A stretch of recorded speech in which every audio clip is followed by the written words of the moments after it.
باللہ من الشیطان الرجیم بسم اللہ الرحمن الرحیم الحمد للہ والصلاۃ علی آلہ اما بعد بسم اللہ الرحمن الرحیم۔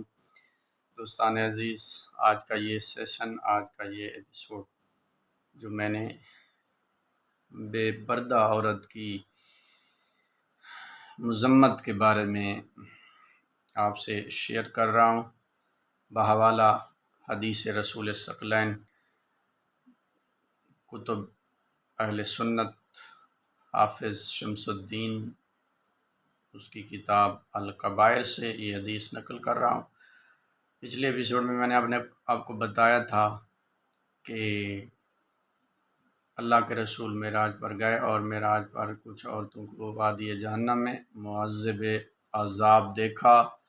تو جس سے فاطمہ الزہرا سلام اللہ علیہا نے اپنے بابا سے پوچھا،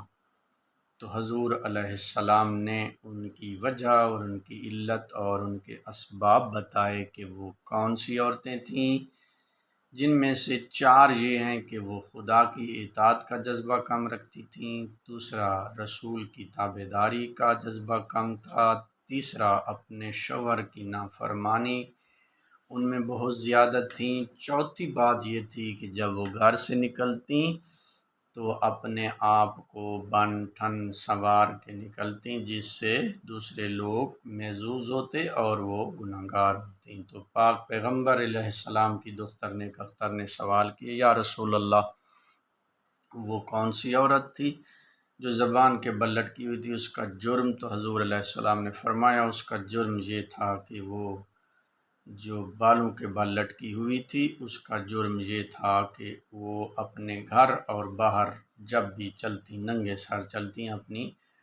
حفاظت پردے کا خیال نہیں، تحفظ پردہ نہیں کرتی تھی، اپنی پردے کی حفاظت نہیں کرتی تھی، جس کی وجہ سے اس کے بالوں کے بل لٹکایا ہوا ہے، اور جب بھی گھر سے باہر نکلتی تو لپسٹک لگا کے ہونٹوں پر، تو اس سے اس کی ہونٹ بھی کاٹے گئے تھے۔ نمبر 2، جو زبان سے لٹکی ہوئی تھی، اس کا یہ جرم تھا جسے رسول اسلام نے اپنی دختر نیک اختر حضرت فاطمہ الزہرا سلام اللہ علیہا کو فرمایا کہ یہ نافرمان شوہر تھی، یعنی اپنے گھر میں ناچاکی اور بد اخلاقی اور زیادہ بد اخلاقی کا جو تھا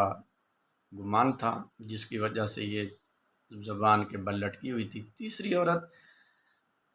محمد مصطفیٰ علیہ السلام امام الانبیاء نے فرمایا، بیٹا جو تیسری عورت تھی جس کو چھاتی کے بل لٹکایا گیا تھا، اس کا یہ جرم تھا کہ وہ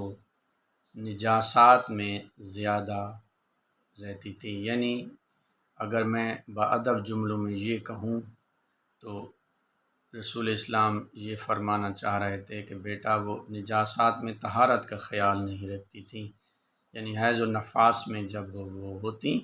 تو اپنی طہارت کا خیال نہیں کرتی تھی، اسی وجہ سے اسے چھاتی کے بل لٹکایا۔ چوتھی عورت جس کے ہاتھ بندھے ہوئے تھے اور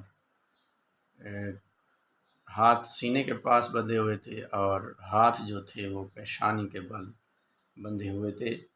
تو اسی ضمن میں حضور علیہ السلام نے فرمایا کہ یہ وہ عورت تھی جو اپنے شادی شدہ ہونے کے باوجود بھی غیر محرم لوگوں سے، نامحرم لوگوں سے جنسی تعلقات قائم کرتی تھیں اور خواہشات نفسانی پر قابو نہیں رکھتی تھی، خواہشات جنسی تعلقات سے زیادہ اپنے آپ کو لوگوں سے تعلقات قائم کرتی تھیں، جس کے جرم اس کے پاؤں بندھے ہوئے ہیں سینے کے ساتھ اور اس کے ہاتھ بندھے ہوئے ہیں پیشانی کے ساتھ۔ 5ویں عورت جو تھی، حضور علیہ السلام نے فرمایا وہ عورت تھی جس کے شکل جو تھی، وہ چہرہ جو تھا وہ خنزیر کا تھا اور جسم جو تھا وہ گدھے کا تھا، اور وہ عذاب جہنم میں تھیں۔ تو اس کا یہ جرم تھا کہ جب حضور علیہ السلام نے اپنی بیٹی سے فرمایا، بیٹا اس کا جرم یہ تھا کہ یہ 2 گناہ کرتی تھی، چغلی بھی کرتی تھی اور غیبت بھی کرتی تھی۔ دوستان عزیز، غیبت اسے کہتے ہیں جس 2 افراد بیٹھے ہوں اور تیسرے کی عدم موجودگی میں، غیر حاضری میں وہ